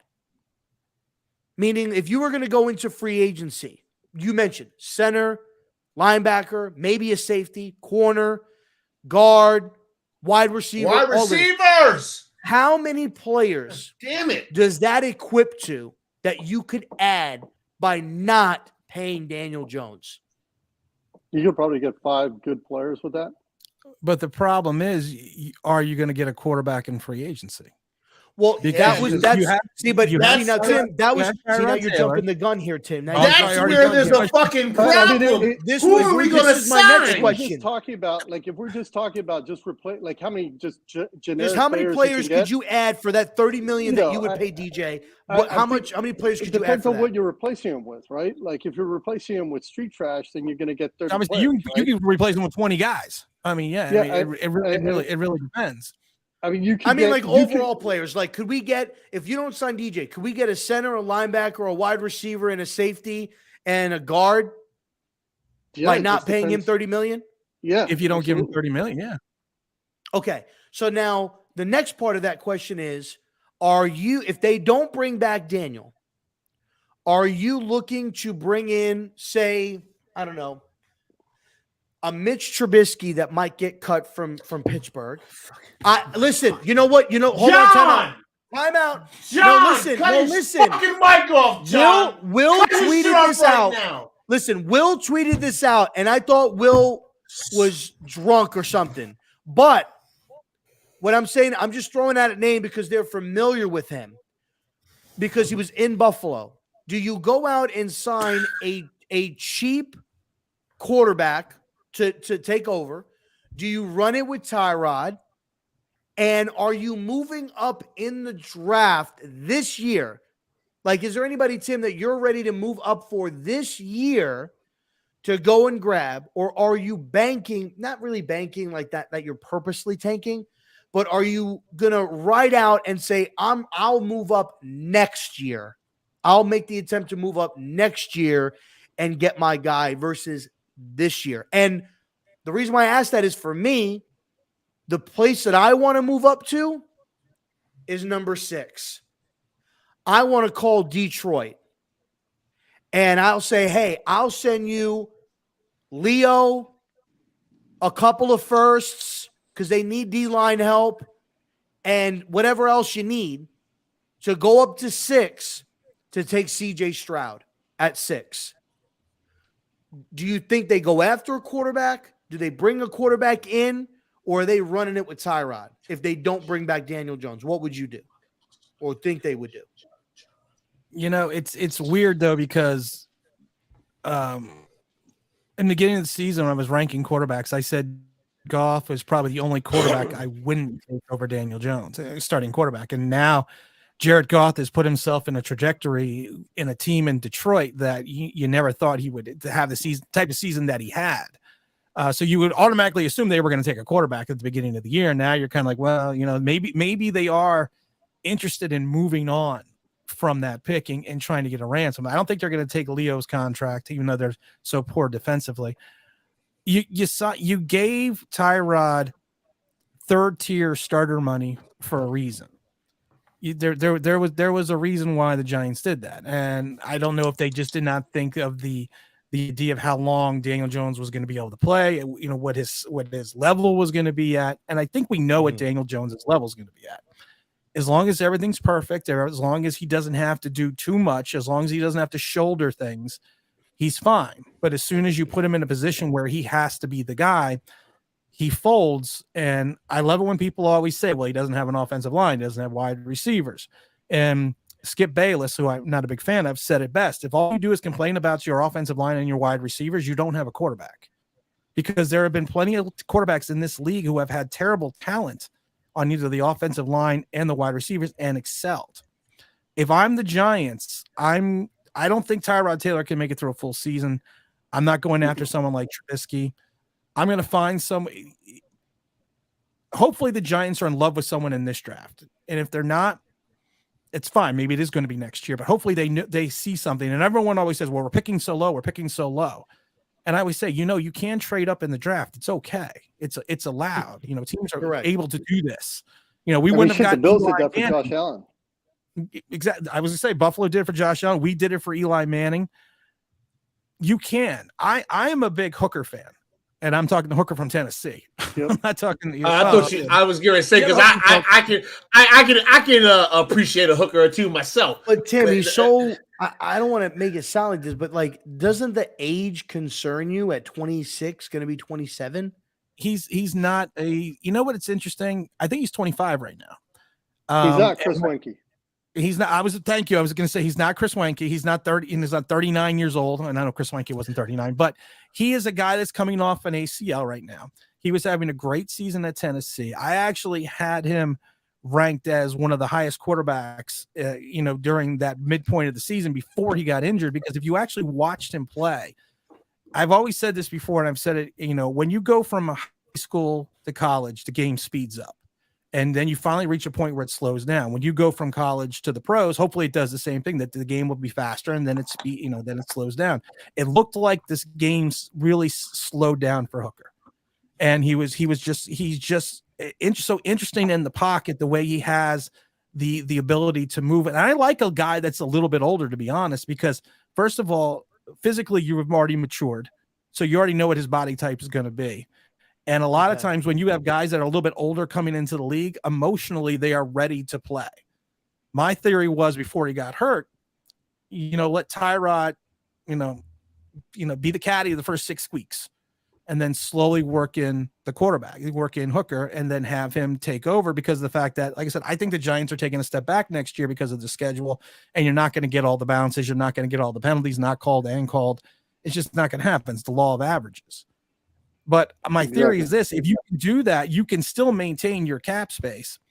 If you can get a quarterback in the lower half between 15 and 20, you'll be all right for the next 4 to 5 years. If you can, like I said, if you find a guy that you're in love with, because of the fact that, like I said, I think we've seen the ceiling with Daniel Jones, and I think we've seen what he is going to be. If you take a look at his best games, it's against, his 2 best games are against the 31st ranked Minnesota defense in a dome, and he beat the Colts. And everyone can tell me, well, he carried himself he carried this team and he carried this, but everyone seems to forget about this guy, number 26, who seemed to be pushing them forward and forward and forward through multitudes of these games. And I was at almost every home game. And honestly, I think the Bears game was the biggest eye opener for some, which should have been the biggest eye opener for some fans, because the Bears figured out Daniel Jones in the second half. The Daniel Jones's theory was this. This is what Kafka was doing. You play action rollout, you give him the tight end, and if the tight end or the wide receiver is not open, he runs. And he burns. Yeah, it was all like a high-low read, pretty much. That's all it was. He burned Chicago repeatedly. And then Chicago figured it out in the second half. The Texans did the same things. And now these aren't world beaters on defense. Hey, And Tim, let me ask you a question, though, about that. From a guy that went from, 2 years of Garrett and Judge, right, where he was basically, they had him with blinders on, right, and basically no very little ability to audible out, to create or do anything like that. With when you're sitting there, you're facing a rush that's getting home with 4 or 5 guys, so you've got 6 or 7 guys defending the pass, and you've got static routes.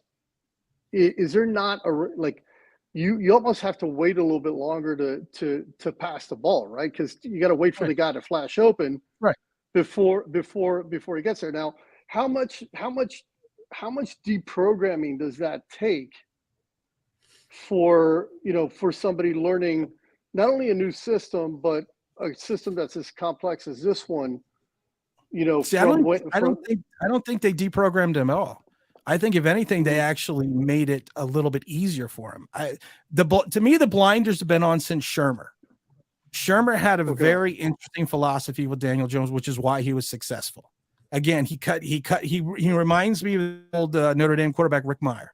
Rick Meyer had a good season when he went to Seattle, and then it was a good season by the standards of the 80s. But then the next year, the league figured out he couldn't throw to the left, so they just stacked everything to the right and made him go to the left. What Shurmur did with Jones was he cut the field in half and gave him 2 options and told him that if the first, just throw it to the first option unless it's completely covered. Because you sometimes as a quarterback you just throw to a spot and your guy gets it. And that's how Shurmur made him so successful for those 5 games where he had 5 good games. And I find it interesting that 2 regimes after Shurmur have limited what Daniel Jones can do. They put him in a box under Garrett, and then they put him in even more of a box with Kafka, because if you complete 16 passes behind the line of scrimmage in one game, they are not allowing you to look deep. They want you to go to the check down. And that's what he did in a lot of these games. So if anything, I actually think they took away more of his ability to pass and made him more of a runner and more of a check down quarterback than they did, not because of the lack of quote unquote talent, because Daniel Jones was still holding on to the ball, the 3rd longest in the league in the pocket for the last 2 seasons. So he's having time in the pocket. And sometimes, the 4-man rush gets to you, but if you hold on to the ball for 3.5 seconds, whatever happens to you, happens to you. So I think if anything, they've actually tried to take more of his creativity away and make him more of a designed runner and a check down passer than they did even with Garrett, because I think a lot of Garrett's game plans were so well thought out, but the problem is there was poor execution. And a lot of that was on the wide receivers and the quarterback. What round do you think Hendon would fall to? 2nd, 3rd, because of his injury? I'm thinking 2nd or 3rd. Hey, Tim, it's interesting that you mentioned that about Garrett, because do you follow the Honest NFL at all? No. I don't watch TV or YouTube. but luckily I'm on YouTube. He's on Twitter. I really don't follow him. He's on my Twitter. If you don't post shit on my Twitter page, I don't know. I don't know how to make the damn thing work at the time. Because the guy's awesome. He's a former scout, super detailed, Twitter feed and everything. And he happens to be an Eagles fan. But anyway, his criticism of Garrett was that he felt Garrett was not imaginative, never had any responses for anything. Made very little adjustments. Had very stale game plans, that sort of thing. From his standpoint, that's been the criticism of Garrett as a whole, right? But the thing is, But I'm going to ask you a question though with Garrett. When you are the offensive coordinator, what philosophy are you running? Whose philosophy are you running as the offensive coordinator? Where is the edict of the direction of the philosophy coming from? The head coach. There's no offensive coordinator. I'm going to tell you this from experience. Unless you are a guy who is like a top 5 offensive coordinator, a guy that's been to the playoffs, guys that been to the Super Bowl, you're running off the edict of the philosophy of your head coach. And the philosophy, I believe, with Joe Judge was, don't let Daniel Jones beat you by turning the ball over. And the easiest way to do that was to limit his chance to make the mistakes that cost him so dearly in his first year of the career. And I believe that's exactly what Kafka did. I mean, if you take a look at Jason Garrett, when he was the offensive coordinator back in Dallas, his offense was steeped in Air Coryell. That's what it was from. And that's what the Giant fans kind of thought, that they were going to get the motion offense, everything going on. But the problem was, you have a turnover prone quarterback who's going to keep your defense on the field. The best thing to do is limit his options to make the mistake, which is why, in my mind, Daniel Jones's interceptions and fumbles have gone down, because of the fact that they're not putting him in the position to make the mistake. In the Eagle game, when he had to make the play, when he had to avoid the rush, when he had to improvise, he either got sacked, he fumbled, or he threw an interception. Well, I mean, the pick in the Eagles game, he threw right over the blitzing nickelback, and Slayton drifted right to the outside instead of coming in and bodying up Bradbury, which is where the ball was being thrown to, right? Because he was supposed to be coming in and buttoning in on that, because that would be the hot route, right? Because you're going to go to the funny thing is, and this is why I like things like Pro Football Focus. We don't know that. Yeah. Unless Slayton or the coach or someone came out and said, yes, this is the route. We don't even know. Yeah. We have no idea what play was run. We don't know who they even know. 100%. I'm just saying, because you saw Slayton cut in, right? And you saw the ball go in there, you would assume that's where the hot route was, right? That's where the read was. Now with Saquon, Tim, do you think that Saquon is a contract or a tag situation? He figured I was gonna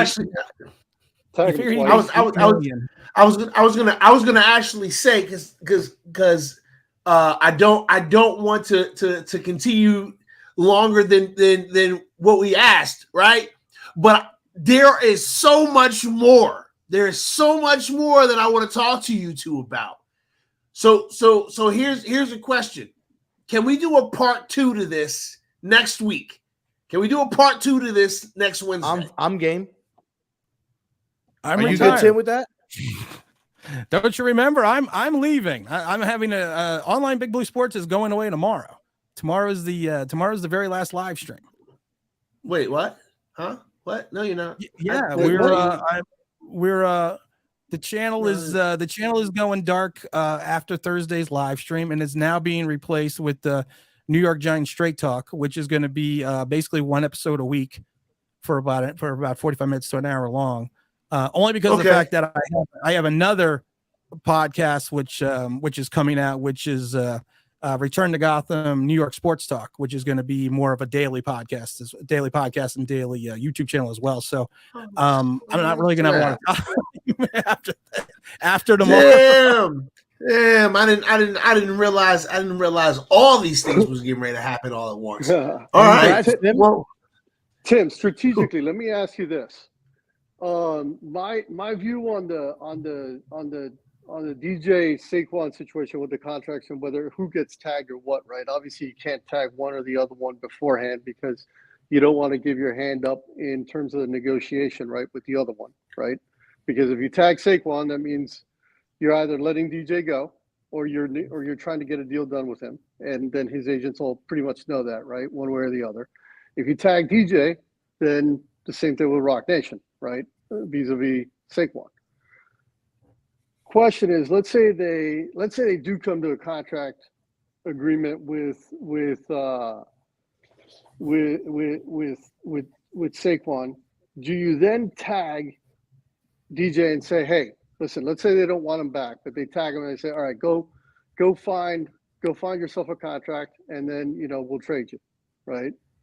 Or do you say, hey, just go, we'll take the comp pick, whatever, right? Well, as you know, because obviously you're going to tie up cap space, right? Yeah, I was gonna say, if you tag Jones, that's a $32 million cap hold. Right. Right at that moment. Take his time in finding teams. He's going to take his time and find a deal, but that's $32 million that we have a hold on immediately.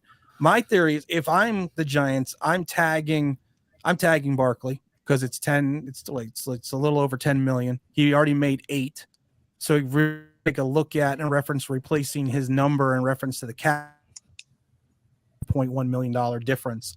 And I know he probably, the difficult thing is a lot of times you tag a player, they're not happy because of the fact that you are limiting them. And I mean, you take a look at, Bell with the Steelers, with when everything happened with him, and it's just tagging players just never works out well for any player. You got Yannick Ngakoue, you got all these other players that it just doesn't work. But with Barkley, I feel that I'm the Giants, and I think there's a window. And I think there's a window. And like I said, we don't know what the Giants organization is thinking. We don't know what their talent assessment is. But if they think there's a window to make the playoffs again, you tag Barkley. And then maybe you try to work out a lower level deal for Jones, but I don't think he would take it. But if you tag Barkley, it's going to free up money for you to sign the 5 free agents that we've talked about and potentially draft a quarterback or find a mid-level quarterback to kind of play a rotational basis with Tyrod Taylor and kind of go from there. If you think your defense is strong enough, if Wink stays, everyone talks about Kafka leaving. My thing is I'm more concerned about Wink leaving because what if Wink leaves? Yep. Could have been the head coach of the Giants. Yeah, but Kafka's been the only one that's gotten a second interview, right? I think Wink hasn't gotten one. No, it's been Kafka. I think Houston. Wink had an interview. He had one interview. Yeah, Wink had one interview, but Kafka had a couple of interviews, but he had 2 interviews with the Houston Texans. They interviewed him and then they brought him in for a second. It's a very Texan thing to do to hire a head coach. And here's the thing, like with Danny Thomas, I appreciate you coming in and and showing some support with the channel. And I'm not directly like coming at you. I'm just addressing your statement. It's statements like that right there. It's like, I honestly don't see any quarter QBs that can be better than Daniel Jones that we can get. That's my only issue. So what we're doing is when you make a statement like that, you're judging what you've seen versus what you haven't seen. And you're automatically assuming that a CJ Stroud or a Hooker or an Anthony Richardson or whomever would not be able to come in. It's not like Daniel Jones threw for 4,500 yards, 30 touchdowns, 12 interceptions, and had 600 yards on the ground. Boy was serviceable. He threw for 3,200 yards. He threw for 15 touchdown passes. A competent quarterback. I mean, just any competent. I'll be honest. And Danny Thomas, let me ask you this: do you think that Tyrod Taylor could not throw for more than 15 touchdown passes? I think he could. You're talking about a 12-year vet that's been in this league. I think it's more than possible that he could throw for more than 15 touchdown passes. The problem is we're not gonna do. The reason I think he wouldn't is because he played 2 games and then he'd be on the shelf. Well, yeah, but I don't think that. I'm saying if he stayed healthy, if Tyrod stayed healthy. But here's the thing: the problem that we have. The problem that we have. Jacoby Brissett. Everyone loves Jacoby Brissett. But I love Jacoby Brissett. I like Jacoby. I mean, honestly, like if you're gonna let DJ go, right? If you're gonna let DJ go, the options are the concept of letting DJ go is I'm okay with him going. It doesn't fucking matter if I win 5 games, 6 games, or whatever. It doesn't. That's immaterial. I'm building my team the way I want to build it, right? And at the end of the day, John Mara and Joe Shane have got to be on the same page. And Brian Dable has got to be on the same page with them. The 3 of them have to be on the same page and in line. And if they are, then it doesn't matter if it's Daniel Jones or whoever. It could be they could bring Daniel Jones back, and for all we know, it could be an Alex Smith situation. But see, this is what got Giants in trouble. I mean, if you go back to George Young, when George Young came in and took over for the Giants, and Wellington Mara, the story is, and a lot of people tell the story, and a lot of people tell the story wrong because it's actually in his book. The league did not make Pete Rozelle did not make the Giants hire. He did not make him hire George Young. What happened was Wellington Mara went to Rozelle and said, "Who's a good young guy that could come in and, lead my franchise. Because Mara understood, Wellington that it was time to distance himself. And this was after the miracle of the Meadowlands. And I was there for that, believe it or not. That's how old I am.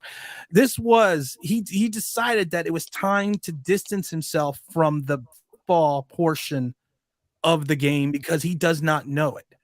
And which is why he went and got someone young. And if you ever looked at George Young back in the 70s, even as a young guy, he didn't look like a young guy. But he wanted someone that knew the draft. He wanted someone that knew scout, that knew how to build the team. And he said, you know what? I'm going to turn this now over to George. And I think the biggest issue with the team right now was John Mara fell so much in love with Eli Manning that he didn't let him go when he should have let him go. And I get worried that he's going to hold on to Daniel Jones because Tim, I think of Eli Manning. And I think it takes owners a period of time to learn how to become an owner in the NFL. You know what I mean? John Mara's been an owner for a long time. No. What I mean is it takes them time to sort of realize, like, I've got to let go of my baby and I've got to be able to give it to somebody else. Right? I would say that, but he did that with Ernie Accorsi, and he did that a lot with Jerry Reese. Did he really turn the reins over, or was if he didn't, if you tell the story with Ernie Accorsi when he was back in Baltimore, when he had the opportunity to draft, he was a first year GM and he had the opportunity to draft John Elway, and Elway said, "I'm not going to Baltimore," so the ownership made him trade the pick away to Denver. Now he did get some good guys, but Ernie Accorsi said from that day, when I see my quarterback and I know it's my quarterback, I'm going to move heaven and earth to go get him. So in 2004, when it was time he saw his quarterback, he saw his man, he saw his Eli Manning, he gave up a boatload of assets to get that quarterback. But I think that was part and parcel because Ernie was his dad's guy, right? Like Ernie came from his dad's lineage, right? And I think there was a certain level of trust there, right? And I think with what happened towards the end, at least from the outside looking in, right, is you see a guy that was kind of like, it seems like he was kind of handsy with the team, so to speak, probably from the behind the scenes, but not overtly so, not kind of like Jerry Jones and that sort of thing. Like Jerry won early, right, and then decided that he wanted to shop for the groceries. The Glazers won early, right, and it took them a while to kind of figure out how to get to where they are. The Ravens ownership, kind of similar stories, right? So but not to stop you, but if you can't use Jerry Jones as an example because of the fact that he bought the Cowboys, they were losers, and he kind of let hands off. But John Mara has been around. They're going back to being losers. They've been losers since he was a baby. Right. And he was groomed to be put into this, to be put into ownership. So he should know by now. It takes time. He know by now learn how to let go, because what he has done and what his son has done and what his other Mara have done has wrecked this franchise. Okay, so I have one last question. All right, I have one last question. I'm very, very interested in this question. If there was, from the pool of free agents that we have now, right? Who is a wide receiver that you'd be working your ass off to get on this team?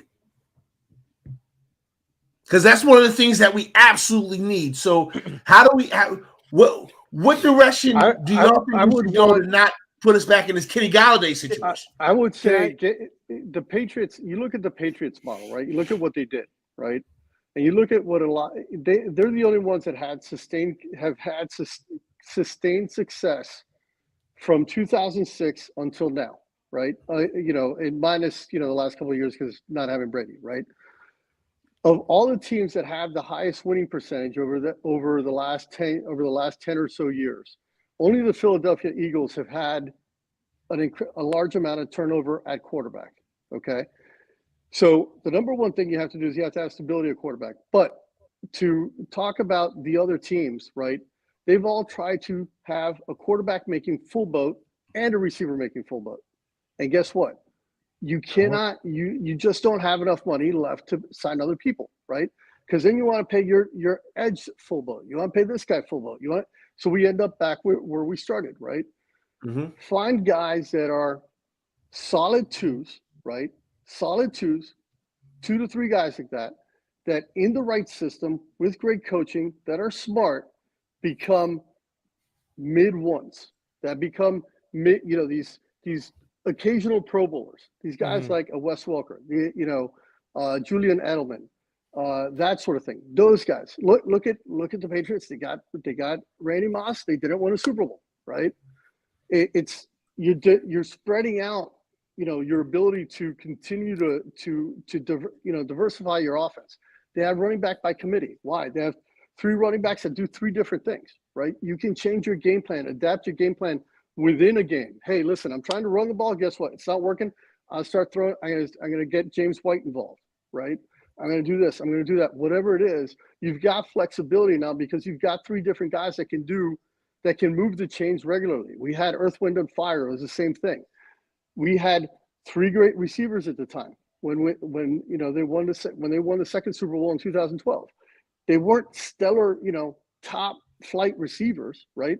Dix was probably arguably a true one, right? But Manningham wasn't, right? I mean, Yeah, okay. You see, so get 3 or 4 guys that are sort of in that mid group, right? That are solid guys that get open. You have two guys like that. You have to pay attention to them, no matter what you do. I think Hodgins could be one of those types of players. One guy that keeps coming up by the Giants fan base, and Tim, I'd like to get your perspective on it. And we talked a little bit about it today. T. Higgins is a guy that keeps coming up with the Giants on that, and that they should go and get him, this, that, and the third. And some people say it doesn't make sense for the Bengals because they're in a championship window to give away weapons. And when I looked, Jamar Chase was down for 4 or 5 weeks this year, and they went 4-1 without Jamar Chase. And I look at that as, if you're afraid to get rid of a wide receiver, then you don't believe in your quarterback to be able to lead you on the field. So for me, it's, if Joe Burrow is a top 3 quarterback right now, you could go ahead and draft a wide receiver in the 2nd or 3rd round and plug him in, and Joe Burrow is going to make that guy look like a star, just like T. Higgins is. And right now, you could probably maybe get a 1st-round pick for T. Higgins at this point. Why wouldn't the Bengals want to move on now and get that pick when maybe he gets hurt next year and they get a 2nd, when they got to pay Jamar in like 2 or 3 years? They're going to have to pay him. But Joe is going to need to get a new contract in a couple of years, and they can use, now you're going to have 2 first-round picks. Maybe they win a Super Bowl this year, maybe, if they make it.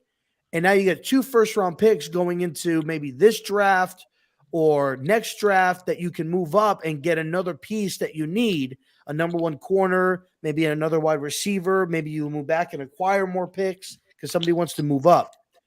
Do you agree with something like that, where it would work out for both, just using T. Higgins as an example, where it would work out for the Bengals to get top compensation for a guy that for them right now is not a number 1 guy, but maybe for us, let's just say, would potentially be a number 1 wide receiver that we'd have, but you can balance that out. Like, does that seem logical? But you have to pay him. But if you get rid of Jones, you can afford to pay him, and now he can help out a rookie quarterback like a Hooker or somebody that's coming in, or a veteran guy that you have on a low deal.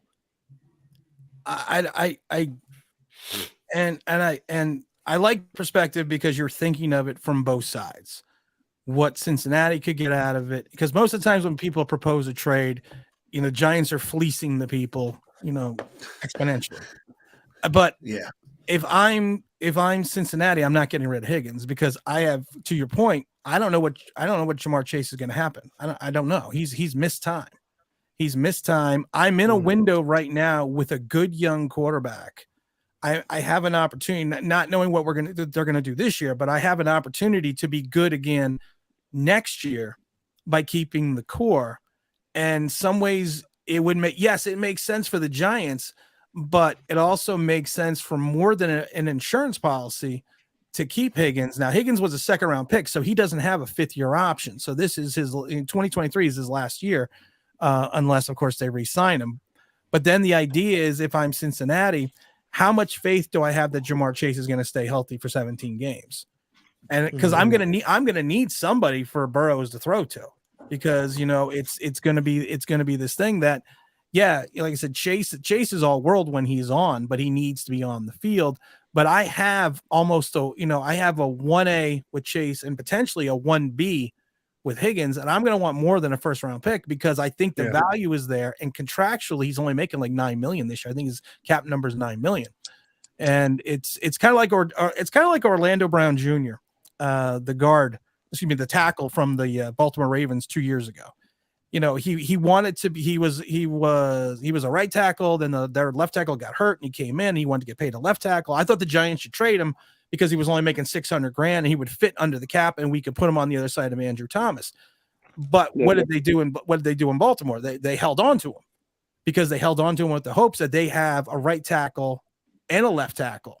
And now it didn't work out. But I think a lot of times, for a perspective of Cincinnati, I'm not moving on from a guy unless it's a big payday for me. And I'm talking, you got to give me, maybe if you give me a 1, a 3, and a 5, then I'm picking up the phone. And it's not only that, they're giving up T. Higgins at a $3.9 million cap hit, right? Yeah. They're, at a $3.9 million cap hit, and that is a huge loss because they've got a guy on a cheap contract. So for them, it makes no sense, right? Mm-hmm. Now, going back to the discussion that we were having about how many times do you have quarterback making full boat and receiver making full boat and them actually winning a Super Bowl? Hasn't happened since 06, okay? You've got Burrow, who's got 2 more years basically on his rookie deal, right? Potentially, right? Mm-hmm. They can now sign, let's say, they can get the deal done with T. Higgins if they want to keep him, right? They've got Burrow for another 2 years. They extend Burrow in what would be 3 years from now. So now Higgins is in his 3rd year.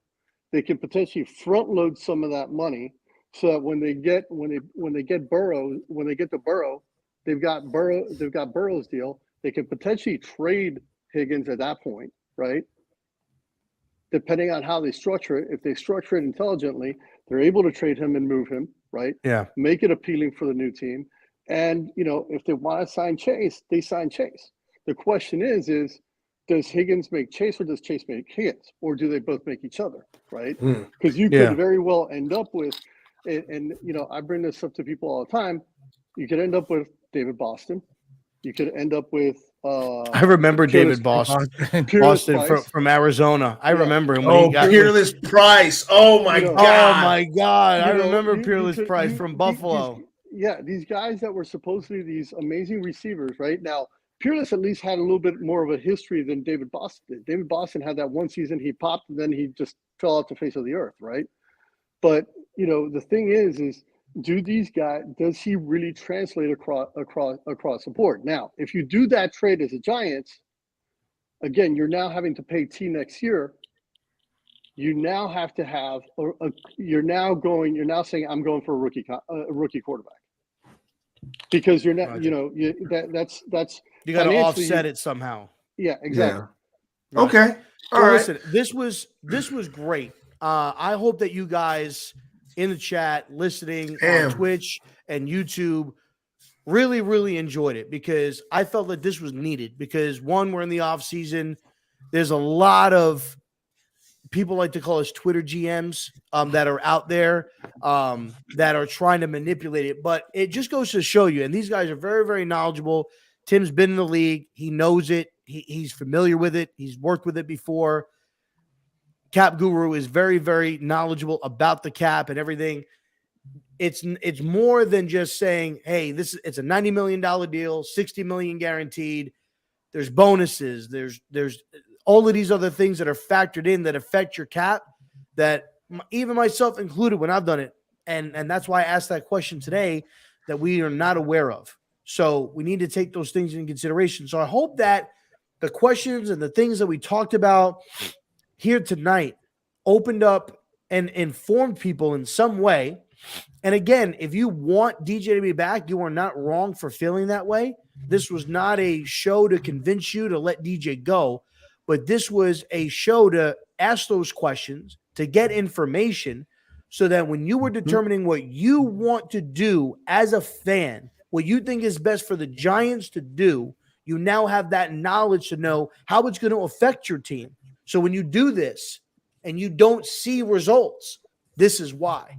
If you want to see results, this is what you need to do, right? So follow these guys. As Tim said, he's going to have a new podcast that's going to be coming out, a daily podcast. Make sure that you're following him and check him out. Hell yeah. On Twitter for when he posted that. Cap Guru jumped in for the first time in my space last night. You're more than welcome. Please come in. Yes, we need you to come back. Okay, Tim coming back at some point. God damn it, I don't care what you say. Tim, for us, you better make a fucking exception. Drink some coffee, a Red Bull, and energize yourself, and come back on here. And likewise, hell yeah, we'd love to. I don't know what podcast you're doing, but if you have people or guests on your show, would love to do it for you and return the favor for you coming on with us. But again, absolutely. I hope that you guys loved it. Follow everybody, support everybody. And look, at the end of the day, we love the Giants. We want the Giants to do well. We want DJ to succeed, whether it's here or somewhere else. Every player. So just want to win some. Just because I don't want you, just because I don't want to pay, just because I don't want to pay you, doesn't mean I don't like you. Okay, just because I don't want to pay you. So I just want to win football. So all right, go ahead, Pest. You close us out, man. Yeah, so listen, again, shout out to Tim Online Big Blue. Okay, he's an OG. He's one of the goats of this community. Appreciate you, Cap Guru. This is the first time that I've interacted with you, and man, I'm so glad that I was able to just listen today and soak up some knowledge, because I really don't know a lot about the Caps. So thank you so much for being here. Listen, y'all. We are going to try to have conversations like this more often throughout this off season. And it's here's the deal. I don't know what I'm talking about. Okay. That's why I bring people here that know what they're talking about. I don't know what I'm talking about. All right. So I can admit that. And some of us out there need to learn how to admit that. Okay. You don't have to have all the answers, but you just need to know what the questions are and who to ask those questions to. Hope y'all learned something. We appreciate all y'all for hanging out with us. Damn, we went 2 fucking hours. That's crazy. I appreciate all y'all. That's our longest show. This is our longest show right here. This is our longest show we've ever done, man. So thank you, gentlemen. And for the Cap Guru, Tim with all that big blue. I had to try. I had to try it. I'm not. We had to make it a little swag. We had to make it Tim with all that big blue coming to you live. And for Rob, I am your boy Pest the Analyst. Okay, thank y'all so very much. We love you very much, and y'all all have a good rest of your damn day. Thank you.